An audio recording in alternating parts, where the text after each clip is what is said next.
En aquel tiempo, los sordos oirán las palabras del libro, y los ojos de los ciegos verán en medio de la oscuridad y de las tinieblas. Entenderán, Ministerio de Sordos y Sordociegos de la Iglesia Bíblica del Señor Jesucristo.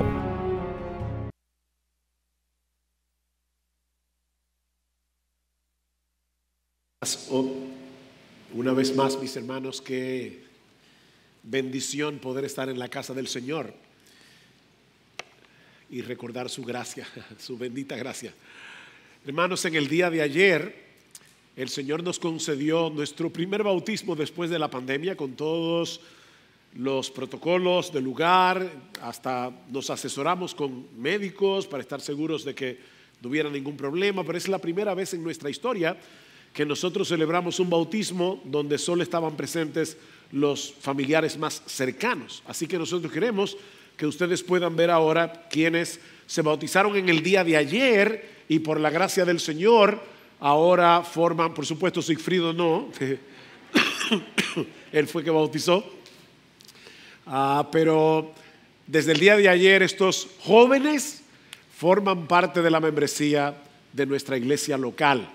Ahí están José Arturo, Janet Fontil, David Rincón, el hijo de nuestro hermano Alberto, Claudina, Wendy y María Espaillat, la hija de nuestros hermanos Leopoldo y Lucía. Así que estos jóvenes que gracias al Señor van a seguir conformando la segunda generación cuando ya nosotros no estemos aquí,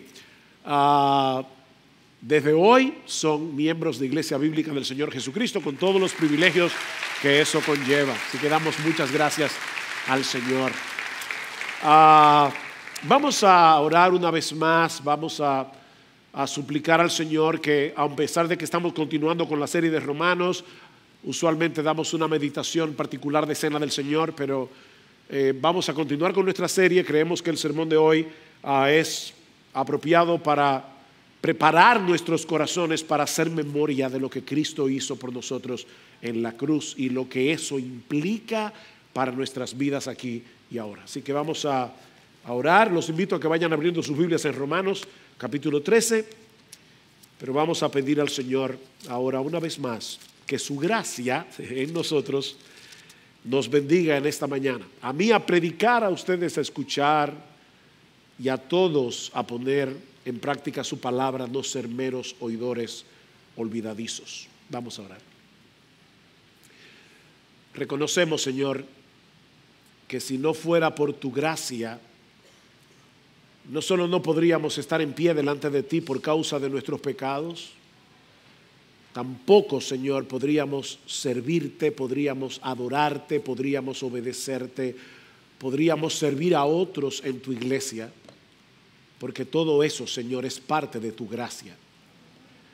Ayúdanos ahora, Padre, a la hora de exponer tu palabra. Tú conoces mejor que nadie, Señor, las debilidades del predicador y la necesidad que él tiene de tu ayuda. Tú conoces, Señor, la iglesia, el proceso por el que están pasando cada uno, y nosotros te pedimos que tú le ministres a cada uno por medio de tu palabra y la obra de tu Espíritu. Señor Todopoderoso, mira también a aquellos que están sin Cristo hoy aquí. Te suplicamos, Padre bueno, que tú les abras los ojos, que tú les des un nuevo corazón, que tú los traigas a Cristo levantando su bandera blanca de rendición en esta mañana. Prepara nuestros corazones para celebrar, hacer memoria de lo que costó nuestra salvación. Oh Padre, gracias por el gozo que nos diste como iglesia en el día de ayer y de manera particular algunas de las familias de nuestra iglesia al ver a estos jóvenes dar testimonio de que ellos han pasado de muerte a vida por el poder de Cristo, por el poder del Evangelio. Señor, bendice a cada uno de ellos, bendice a José Arturo, bendice a Janet, bendice a David, bendice a María Elena, bendice a Wasindi, bendice, Señor, a cada uno de los hermanos que se bautizaron ayer. Te suplicamos, Padre bueno, que tú les des de tu gracia, que ellos puedan ser testimonios contundentes de la obra de tu gracia en sus corazones. Oh Padre bueno, mira también a la Iglesia Bautista del Nuevo Pacto, del Pacto de Gracia en Madrid, España. Nosotros te pedimos por ellos, te pedimos por Bonnie Lozano, su pastor. Bendíceles en el día de hoy también, Señor, y bendíceles a ellos como iglesia en medio de una sociedad tan secularizada. Mira las iglesias en nuestro país que predican fielmente tu palabra, Señor. Nosotros te rogamos que tú seas con ellos también. Mira a nuestros hermanos que están predicando en la plantación en primavera. Te suplicamos, Señor, que tu palabra también corra allí y sea glorificada. Gracias, Padre, por darnos el privilegio de poder honrarte también con nuestros bienes a través de nuestras ofrendas. De lo recibido de tu mano te damos. Y ahora, Señor, una vez más, por favor, Señor, ven y usa tu palabra, porque te lo pedimos en Cristo. Amén y amén. El 25 de junio del año 1967, el mundo presenció la primera transmisión vía satélite de la historia. Se calcula que fue vista por unas 360 millones de personas en 26 países diferentes. Fue un hito en la historia de la televisión. Varios de los países que tuvieron la oportunidad de presentar unos segundos algunos de los paisajes más llamativos o algunos de sus monumentos más importantes. Pero cuando le tocó el turno a Inglaterra, para sorpresa de todos, aparecieron los Beatles, la agrupación musical de Liverpool, cantando una de sus canciones más famosas, más conocidas de su repertorio. All you need is love. Todo lo que tú necesitas es amor. Todo lo que tú necesitas es amor. Y recuerden, mis hermanos, el año 1967. El trasfondo era la guerra de Vietnam, con todas las protestas que eso generó, sobre todo en los Estados Unidos de Norteamérica. La canción se convirtió de inmediato en un éxito total y los hippies la adoptaron como su himno lema. All you need is love. Ese estribillo tan pegajoso parece haber conectado con el anhelo de mucha gente. Lo que más necesitamos es una mayor dosis de amor, aprender a vivir en comunidad, a amarnos libremente y sin ataduras. Guiados por ese pensamiento, muchos jóvenes abandonaron sus familias y se fueron a vivir en comunidad, y donde practicaban el sexo libre y experimentaban con las drogas psicodélicas. Cada cual podía ser auténtico, es una palabra que está de moda, sin las restricciones de sus padres, sin las restricciones de la sociedad. Para muchos de ellos fue algo así como un regreso al jardín del Edén. Pero el experimento no funcionó. Y muchas vidas quedaron destrozadas para siempre por los excesos de esa época. Y no es que estos jóvenes no tuvieran razón, porque la tenían en algunas de sus críticas, pero el remedio vino a ser peor que la enfermedad. Estos jóvenes no podían entender que el amor que nosotros necesitamos es de otro tipo. Es muy diferente, como vemos en este pasaje que vamos a considerar en esta mañana para continuar con nuestra serie expositiva en la carta de Pablo a los Romanos. Y ahora sí los invito a ir a Romanos capítulo 13 y vamos a ver los versículos 8 al 10. Romanos capítulo 13. Versículos 8 al 10. No debáis a nadie nada, sino el amaros unos a otros, porque el que ama a su prójimo ha cumplido la ley. Porque esto: no cometerás adulterio, no matarás, no hurtarás, no codiciarás, y cualquier otro mandamiento en estas palabras se resume: amarás a tu prójimo como a ti mismo. El amor no hace mal al prójimo. Por tanto, el amor es el cumplimiento de la ley. Como hemos dicho ya a través de esta serie, la carta de Pablo a los romanos puede ser dividida en dos grandes secciones: capítulos 1 al 11, capítulos 12 al 16. En la primera parte, los capítulos 1 al 11, Pablo explica con todos lujos de detalles el corazón, la esencia del evangelio, que somos declarados justos, justificados. Eso es lo que significa: declarados justos en el tribunal de Dios por causa de la obra de Cristo en la cruz, y su justicia perfecta que nos es imputada es puesta en nuestra cuenta por medio de la fe. Es por su obra. La salvación es por obras, hermanos, sí, pero no por la nuestra, sino por la de Él. Es por su obra, no por nuestras obras, que somos justificados. Y a partir de ese momento entramos en un proceso de santificación por medio del cual somos gradualmente transformados para ser cada vez más semejantes a nuestro bendito Señor y Salvador Jesucristo. Ese es el contenido general de los primeros 11 capítulos de Romanos. La segunda sección, desde el capítulo 12 hasta el final, es como una bisagra. Una bisagra que le da un giro al contenido de la carta, de la parte doctrinal a la parte práctica. De hecho, como decíamos hace ya unos meses, es interesante notar que en los capítulos 1 al 11 de Romanos solo hay 6 exhortaciones. 6. En los capítulos 12 al 16, cuéntelos.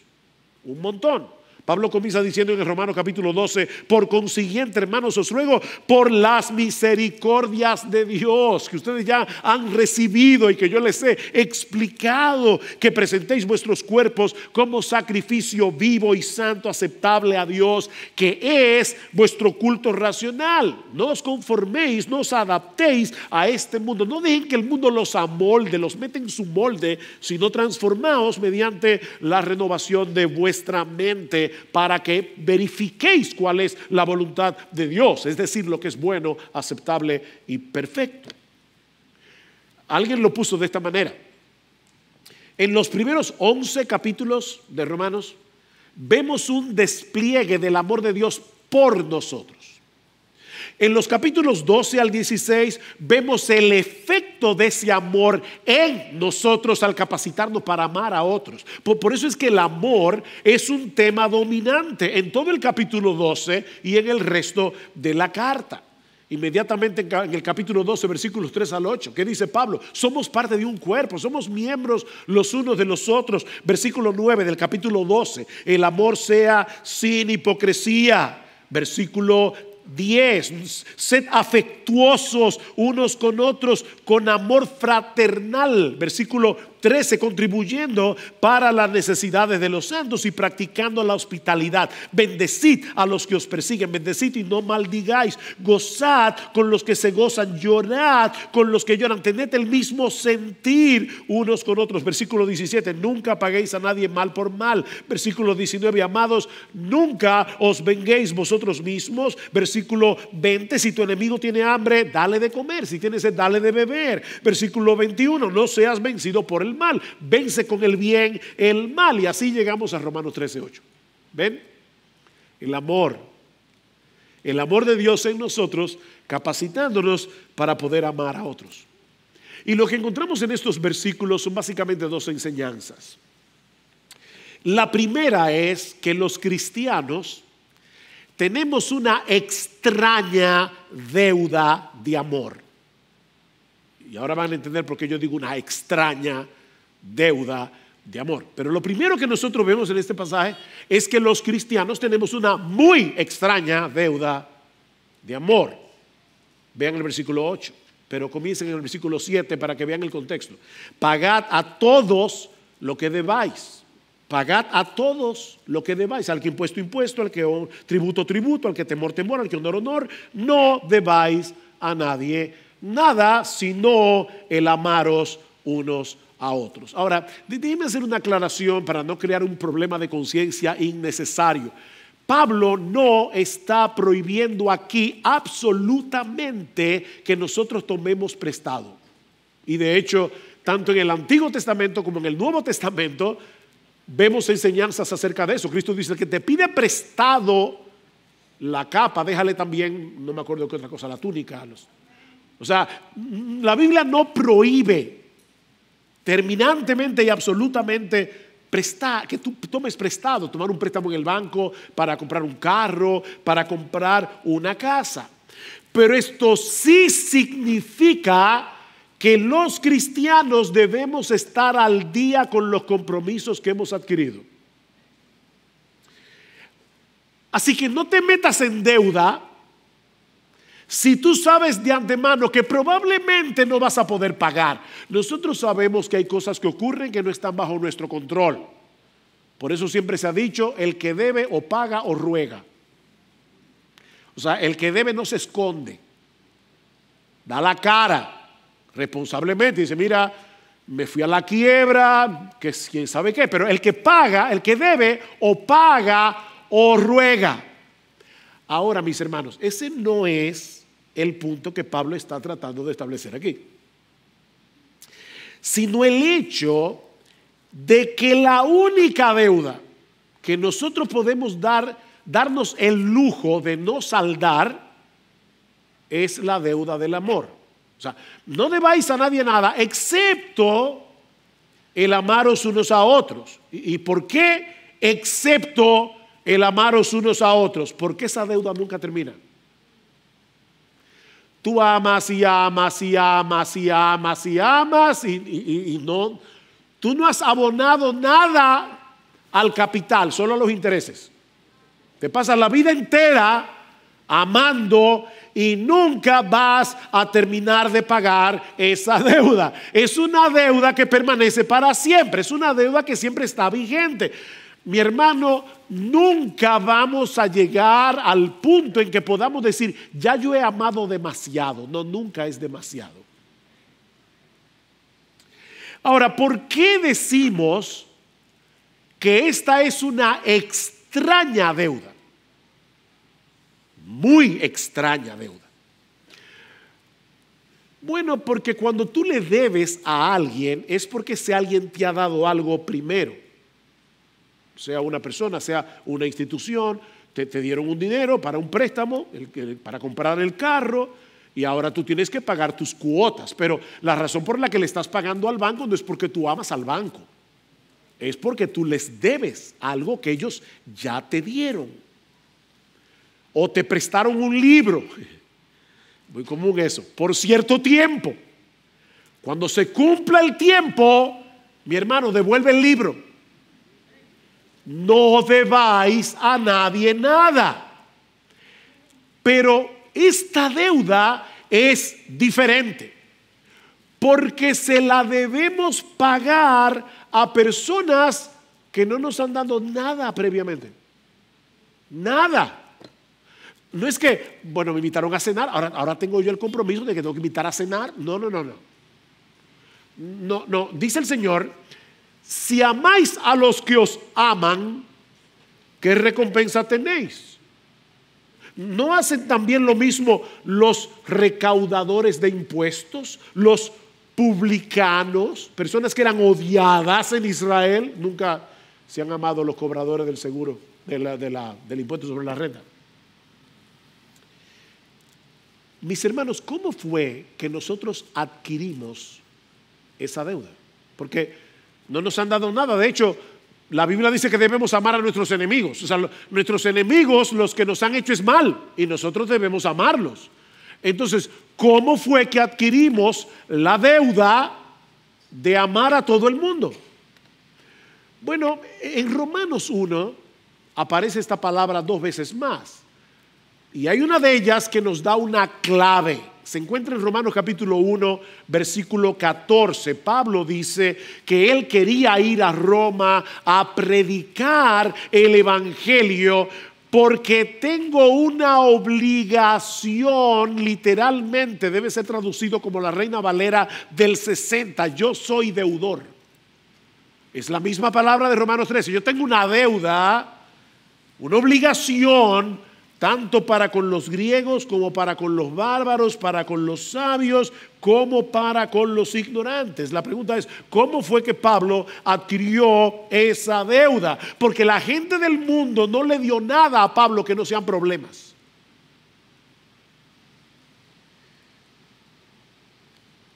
¿Por qué Pablo sentía que tenía una deuda de predicar el evangelio? Bueno, Romanos 1:14 se entiende a la luz de Romanos 1:5.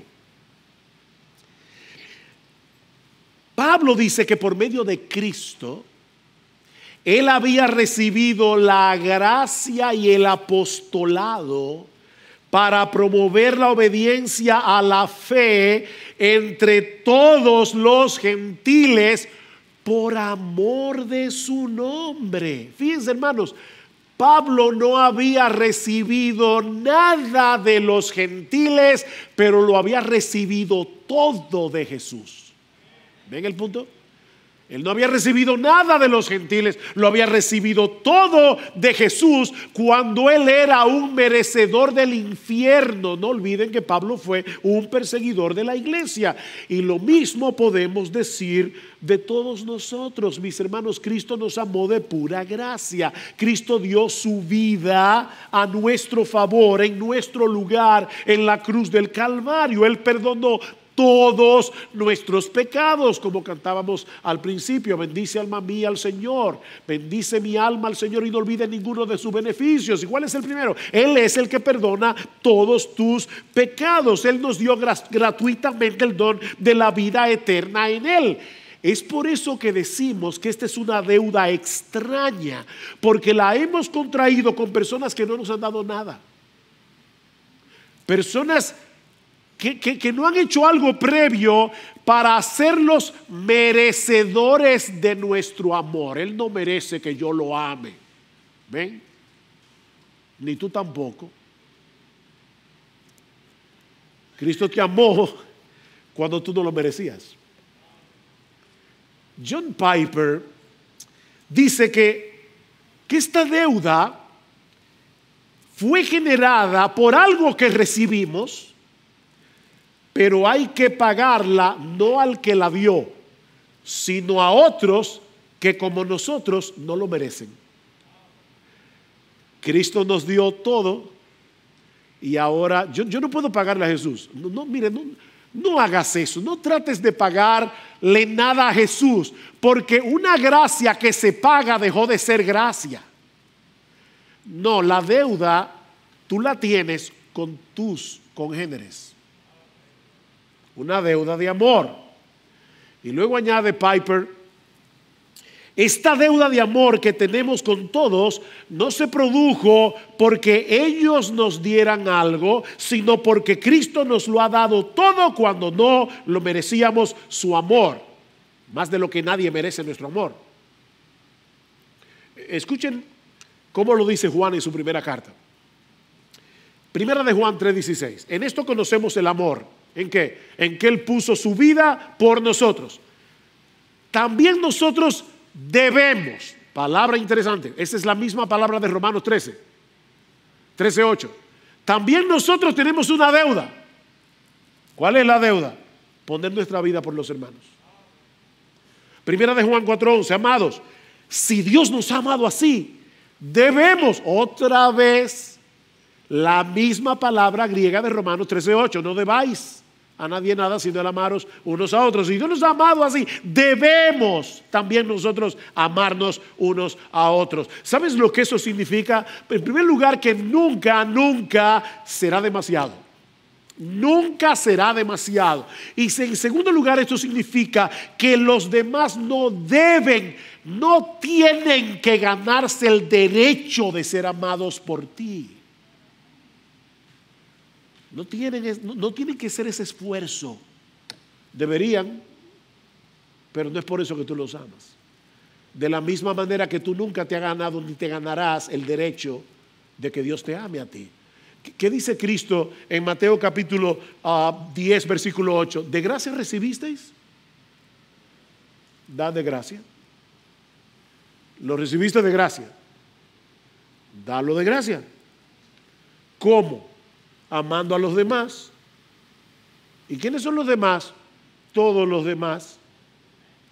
Todos los que no son tú.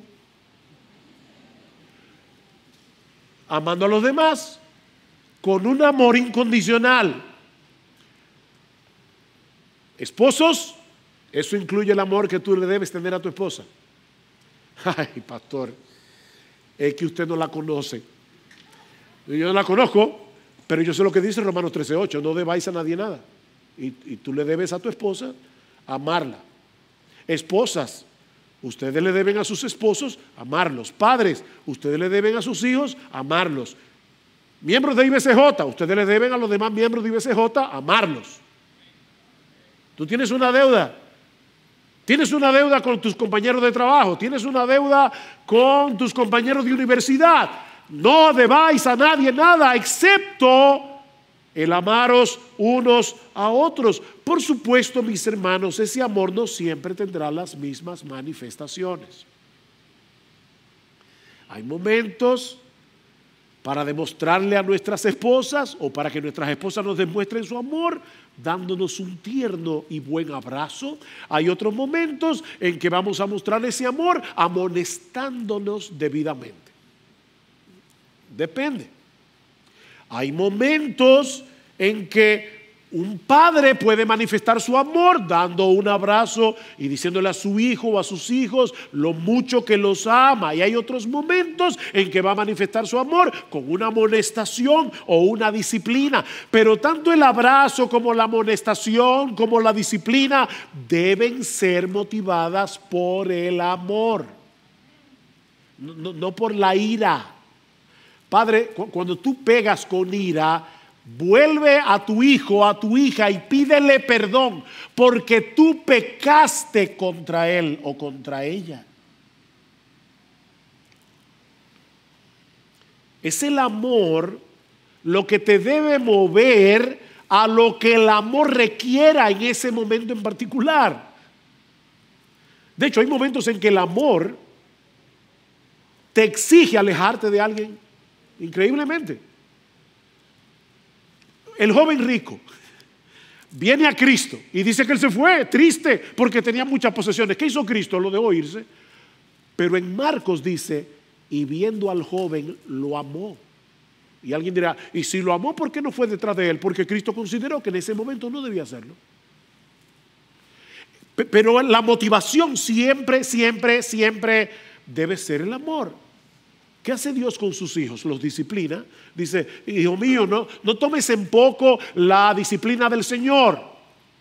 ¿Por qué? Porque el Señor al que ama disciplina. ¿Ven?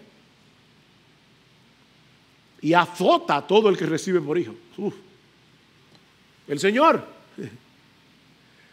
De manera que los creyentes tenemos una extraña deuda de amor con todo el mundo, no porque los demás nos hayan dado nada, sino porque Cristo nos lo dio todo. Pero este pasaje también nos enseña, y no les voy a negar que hoy yo esta semana he tenido una guerra, porque yo sabía que era la cena del Señor. Siempre, ustedes lo saben, los miembros de IBCJ tenemos una breve meditación, así que yo he tenido que condensar este pasaje. Este pasaje también nos enseña, en segundo lugar, que ese amor no sustituye la ley, sino que cumple y resume la ley. Y esto sí que es raro para la mayoría de las personas en el día de hoy, porque la gente son intuitiva. Haz lo que te dicte tu corazón. Sigue tu corazón. No sigas tu corazón. No lo hagas porque el corazón es engañoso más que todas las cosas. Dice la Biblia. Cuando alguien dice, debemos amar sin ataduras. Yo recuerdo cuando yo no era creyente, yo decía, yo nunca me voy a casar. Nunca. La mujer que quiera vivir conmigo, tiene que irse así, libre. Porque yo no tengo que ir a un abogado, a un juez para firmar un papel que me obligue a amar a una gente. No. Eso cuando yo no era cristiano. De hecho, yo no sé cómo fue. Bueno, sí, Gloria sabe que yo era creyente, porque Gloria me oyó decir eso cuando éramos los dos impíos en una reunión. Yo no me voy a casar con nadie, nunca. Yo no necesito una firma para ser fiel. Hay que amar sin ataduras de ningún tipo, así que fuera la ley. No, y lo triste es que muchas iglesias evangélicas en el día de hoy desechan la ley. No, ya eso pasó, eso era la ley. No. Lo que Dios juntó, que no lo separe el hombre. Y es obvio en este pasaje que Dios unió con un vínculo indisoluble la ley y el amor. 3 veces dice Pablo en 3 versículos que la ley y el amor siempre caminan de la mano. Versículo 8, el que ama a su prójimo ha cumplido la ley.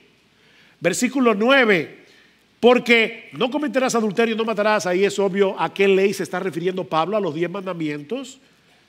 En esta palabra se resume: amarás a tu prójimo como a ti mismo. Toda la ley, toda la segunda tabla de la ley, dice Pablo, se resume en un solo mandamiento: ama a tu prójimo. Y el primer mandamiento: ama a Dios sobre todas las cosas. Es el amor. Versículo 10, el amor no hace mal al prójimo. Por tanto, el amor es el cumplimiento de la ley. Mis hermanos, los 10 mandamientos no son meras reglas de conducta, son directrices de amor, dice alguien. Dios nos dio la ley por amor.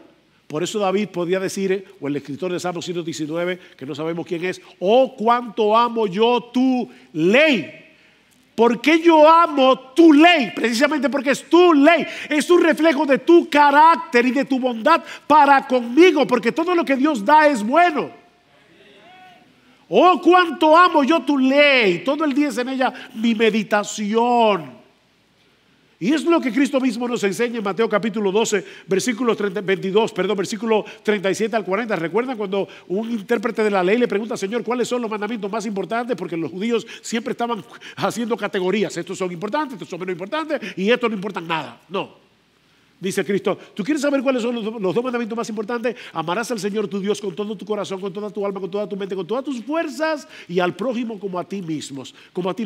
De estos 2 mandamientos dependen toda la ley y los profetas.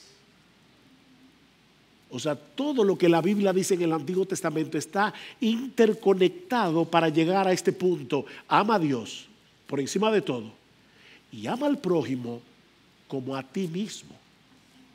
La primera tabla de la ley se resume en ama a tu prójimo, en ama a Dios por encima de todas las cosas. La segunda tabla de la ley se resume en ama a tu prójimo como a ti mismo. Ahora déjame hacer otra aclaración. La psicología moderna, humanista, nos dice, tú ves, y aún lamentablemente hubo una época en que esto se puso de moda en las iglesias y todavía está de moda en muchas iglesias en el día de hoy. Tú ves, tú debes amarte primero a ti mismo para que puedas amar a los demás.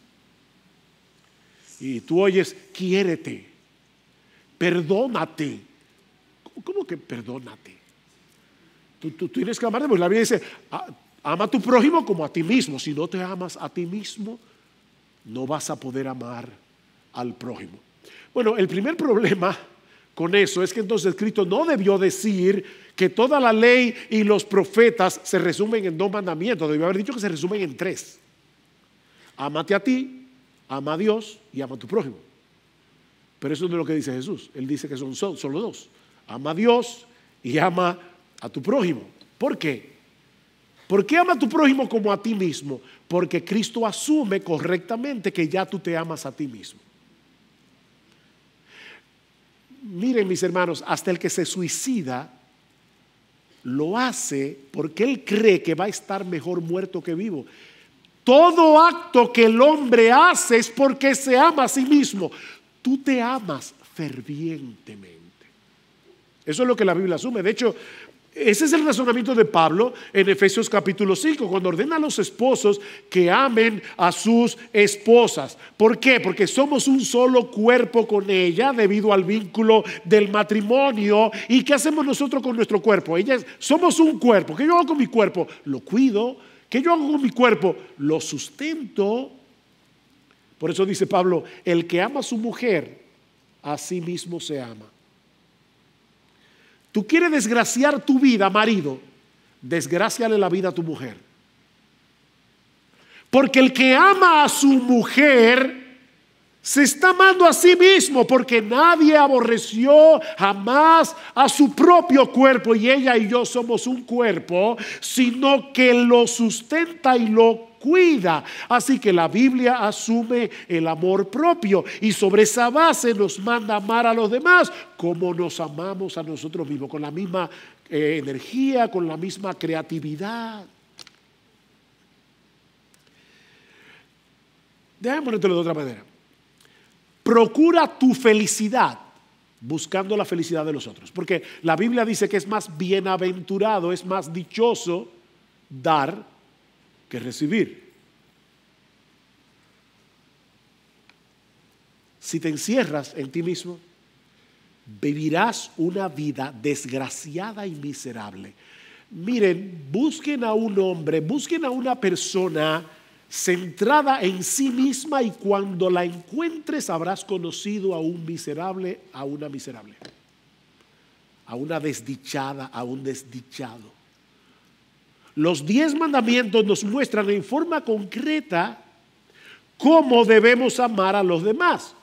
O para ser más precisos, los 10 mandamientos nos muestran cómo amar con el amor de Cristo. Porque mis hermanos, ¿saben qué? A la larga es de esto que se trata todo. Un mandamiento nuevo os doy, que os améis unos a otros. Pero ese mandamiento no es nuevo. Levítico 19 ya lo decía, y en el Antiguo Testamento hay varios textos que hablan del amor que debemos tener al extranjero, al huérfano, a la viuda. Porque es nuevo este mandamiento. Un mandamiento nuevo os doy, que os améis unos a otros como yo os he amado. Eso es nuevo. La cruz es lo nuevo. Ama como Cristo. De hecho, la semana que viene, si el Señor lo permite, vamos a seguir viendo los versículos 11 al 14. ¿Y qué dice en un sermón que voy a titular probablemente Despiértate y vístete de Jesús? ¿Qué dice el versículo 14? Antes bien, vestíos del Señor Jesucristo.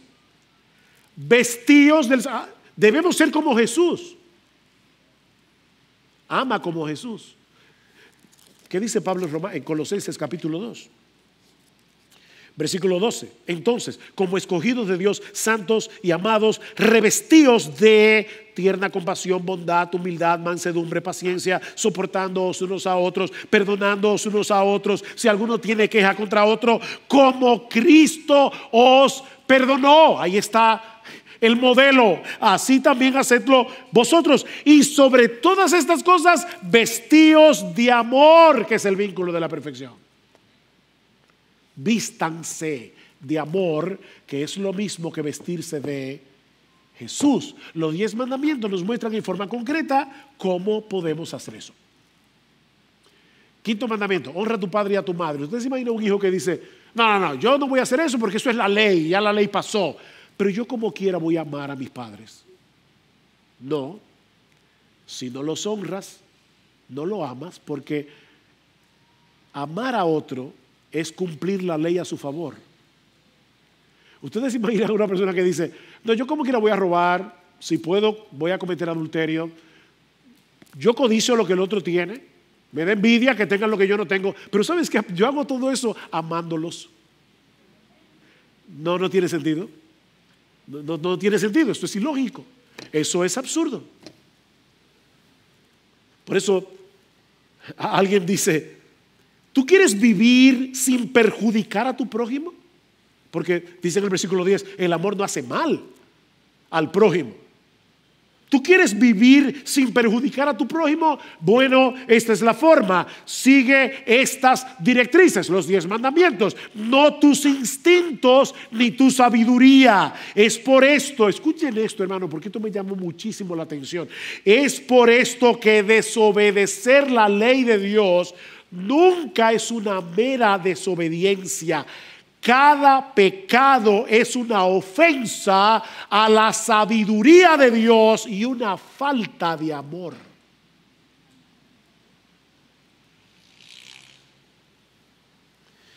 Albert Martin dice: la ley son los ojos del amor. Sí, la motivación es el amor, pero yo necesito por mi pecado que me digan cómo. Y no sabemos mejor que Dios qué es lo que le conviene a nuestro prójimo, a nuestra esposa, a nuestro esposo, a los miembros de la iglesia, a los compañeros de trabajo, de la universidad, a nuestros hijos.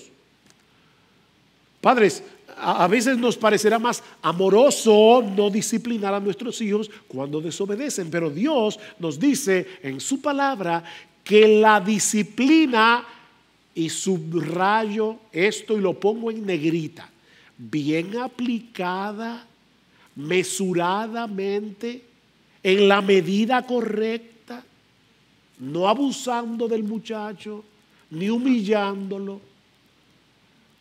Esa disciplina es una muestra de amor. De hecho, Dios dice en su palabra: el que no disciplina a su hijo lo aborrece. Claro, los papás no dicen: como yo odio a mi hijo, no lo voy a pegar, no lo voy a disciplinar, no lo voy a molestar. No, claro que no. Uno no piensa así, pero Dios quiere en su palabra revelarte cuál es el software que está detrás moviendo tus acciones. No es porque tú amas demasiado a tus hijos, es porque no los estás amando demasiado. No somos más sabios que Dios, y Él al que ama disciplina. ¿Tú quieres amar a Dios y a los demás de una manera apropiada? Obedece sus mandamientos. Juan 14:15: si me amáis, guardaréis mis mandamientos. Juan 14:21: el que tiene mis mandamientos y los guarda, ese es el que me ama. Juan 14:23: si alguno me ama, guardará mi palabra. Es por esto que en esta misma carta a los romanos, donde se exalta en una forma extraordinariamente clara el glorioso evangelio de nuestro Señor Jesucristo, Pablo también exalta la ley. Qué raro, ¿verdad? Romanos capítulo 7. Romanos capítulo 7, perdón, versículo 7. ¿Qué diremos entonces? ¿Es pecado la ley? De ninguna manera. Absolutamente no. Versículo 12: así que la ley es santa y el mandamiento es santo, justo y bueno. Versículo 22: porque en el hombre interior yo me deleito en la ley de Dios. ¿Oyeron eso? Estos legalistas. No. Desear obedecer a Dios no es legalismo. Lo que te hace legalista es tratar de hacer eso para ganarte el favor de Dios. Eso es lo que hace legalista.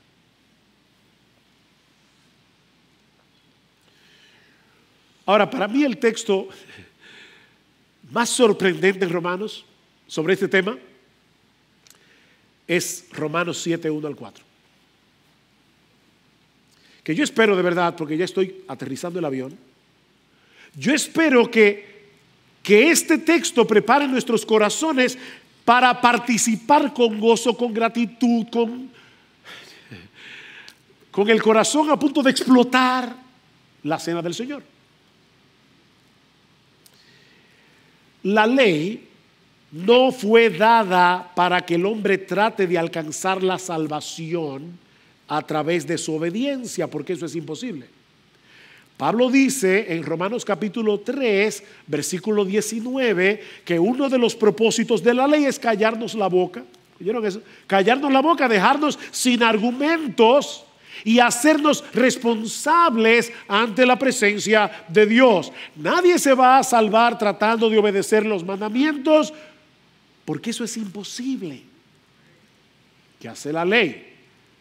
Llevarnos a Cristo llevarnos a Cristo, precisamente porque vemos que no podemos obedecer los mandamientos. Señor, yo no puedo. Yo no me puedo salvar. Gálatas, de manera que la ley, Gálatas 3:24, la ley ha venido a ser nuestro ayo para conducirnos a Cristo, a fin de que seamos justificados por la fe. ¿Ven? Con eso en mente, vamos ahora a Romanos 7, versículo 1. ¿Acaso ignoráis, hermanos, pues hablo a los que conocen la ley, que la ley tiene jurisdicción sobre una persona mientras vive? O sea, después que la gente se muere, ya. Una buena noticia a los que deben, a los que tienen problemas con... Si aquí hay algún criminal, alguien que no se haya convertido, si te mueres ya, la ley no tiene nada que hacer contigo. Dios sí tiene que ver contigo, pero no la ley humana. No, la que hay es peor. Dice, habla a los que conocen la ley, que la ley tiene jurisdicción sobre una persona mientras vive. Pues la mujer casada está ligada por la ley a su marido mientras él vive. Pero si su marido muere, queda libre de la ley en cuanto al marido. Así que mientras vive su marido, será llamada adúltera si ella se une a otro hombre. Pero si su marido muere, está libre de la ley, de modo que no es adúltera, aunque se una a otro hombre. Pero antes de leer el versículo 4, déjenme hacerles una historia.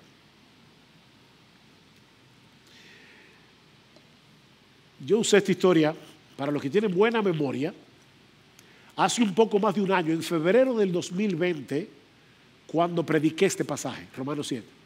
Pero yo dudo que ustedes tengan tan buena memoria, así que me voy a aprovechar de eso.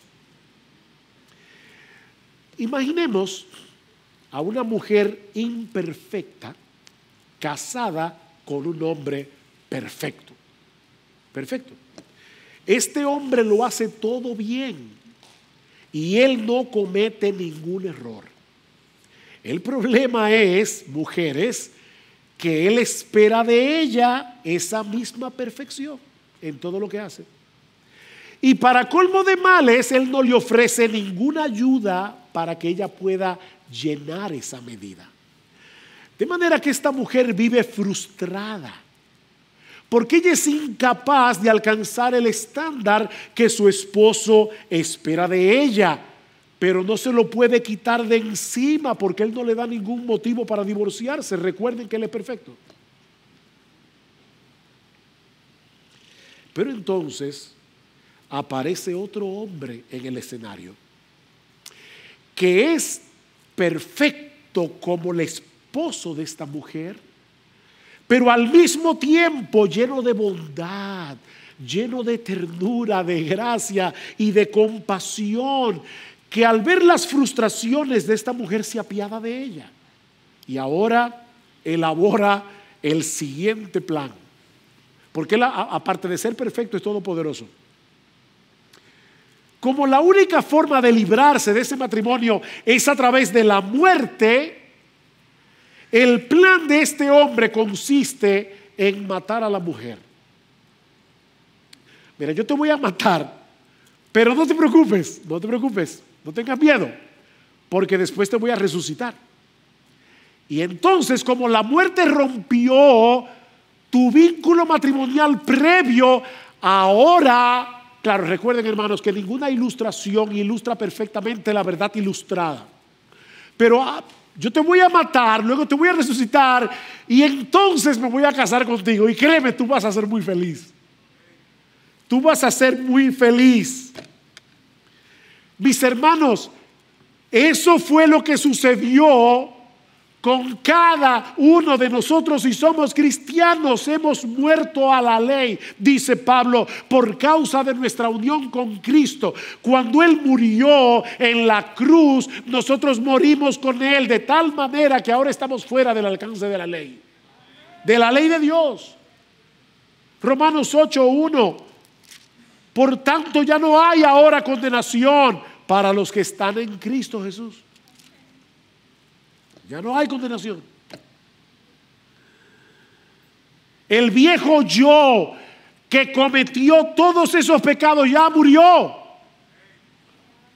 fue crucificado con Cristo, pero esa no es el fin de la historia. Por causa de esa misma unión con Cristo, nosotros también resucitamos con Él.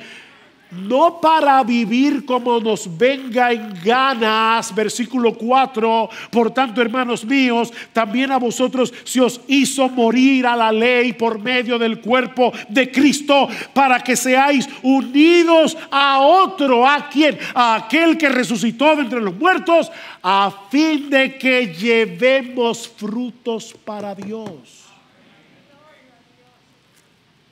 No para que vivamos como nos dé la gana. Nuestro matrimonio con Cristo es la solución provista por Dios para el problema de la justificación, pero también para el problema de la santificación. Al estar unidos a Él por la fe, ahora podemos dar frutos. Fruto. ¿Dónde aparece esa palabra? En un texto muy famoso en la Biblia. Gálatas capítulo 5 versículo 2. El fruto del Espíritu es amor. Para que demos fruto para Dios. Y el fruto del Espíritu, la primera característica que menciona Pablo es amor.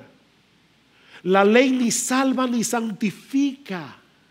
Es por eso que necesitamos un Salvador, un Redentor que no solo nos libre de la condenación de la ley, sino también de la esclavitud de la ley, para que ahora, motivados por el amor, podamos obedecer a Dios y servir al prójimo, no perfectamente, pero sí sinceramente. Sí, mi amigo, all you need is this love. Todo lo que tú necesitas es ese amor redentor, ese amor salvador de nuestro gran Dios y Salvador Jesucristo. Ese es el amor que tú necesitas. Eso es lo que Pablo enseña en uno de los textos más mal interpretados de la Biblia. Ya no estamos bajo la ley, sino bajo la gracia. Me decía mi hija mayor, hablando con ella el otro día, decía: estoy lidiando con una persona aquí en Jordania, donde están ellos. Pero qué difícil es, porque ella profesa ser creyente, pero ella tiene un concepto de la gracia muy distorsionado. Es como: yo puedo hacer lo que quiera, pero no importa, Dios es un Dios de gracia. No estamos bajo la ley, estamos bajo la gracia. Eso es lo que sucede cuando citamos un texto fuera de contexto. Porque ese capítulo 6 de Romanos, donde está ese texto, habla de la santificación. Hemos muerto a nuestra antigua vida para que no sigamos sirviendo al pecado, siendo siervos del pecado. Por eso es que el texto no comienza diciendo: no estáis bajo la ley. El texto comienza diciendo: porque el pecado no tendrá dominio sobre vosotros. ¿Y qué es el pecado? O en primera de Juan capítulo 3 versículo 4 dice que el pecado es transgresión de la ley. Entonces, ¿por qué ahora el pecado no tendrá dominio? Porque estamos en el reino de la gracia. Antes teníamos obligación de cumplir la ley, pero no teníamos los recursos para hacerlo, no podíamos. Pero ahora estamos bajo la gracia, con el Espíritu Santo morando en nuestro corazón, y ahora podemos ser como Jesús. Ahora podemos amar como Jesús. Vuelvo y repito, no perfectamente, pero sí sinceramente. Así que no debemos desechar los mandamientos de Dios, pero tampoco debemos descansar en los mandamientos para cumplir los mandamientos. No tomes en poco la ley, pero pon tus ojos en Cristo. O sea, tu foco de atención no es la ley. Claro, yo no te estoy diciendo que le des importancia a la ley, pero recuerda esto: la ley no te ayuda a cumplir la ley. Descansa en aquel que nos libró de la maldición de la ley por medio de su muerte, cargando él mismo esa maldición, para que ahora podamos dar frutos para Dios. Es Cristo el que nos capacita para poder ser como Él. Y Él obedeció la ley perfectamente, desde la cuna hasta la tumba. Oh, que el Señor nos conceda participar con gratitud de este memorial que simboliza el cuerpo partido de Cristo y su sangre derramada, y que esa gratitud nos energice para amar a Dios y al prójimo con el amor de nuestro bendito, glorioso, hermoso, perfecto, maravilloso Salvador y Señor Jesucristo. Padre, queremos darte gracias por tu palabra, Señor. Te rogamos que nos perdones por nuestras incoherencias. Oh Señor, ayúdanos a ser cada vez más admiradores de Jesús. Porque sabemos por tu palabra que es viendo su gloria que somos transformados de gloria en gloria en la misma imagen. Y Él fue tu Hijo obediente, el Hijo en el que tú tienes toda tu complacencia. Y ahora tienes en nosotros tu complacencia porque nosotros estamos en Él. Oh, gracias, Señor, porque nuestra salvación no depende de la ley, depende de Cristo y su obediencia perfecta. Pero gracias también, Señor, porque Él, por su Espíritu morando en nosotros, nos capacita para ser cada vez más semejantes a Él. Alabado sea el Cordero. Ayúdanos, Señor, ahora a participar de este memorial. Abre los ojos de nuestro entendimiento, Señor, porque te lo pedimos en el precioso nombre de Jesús. Amén.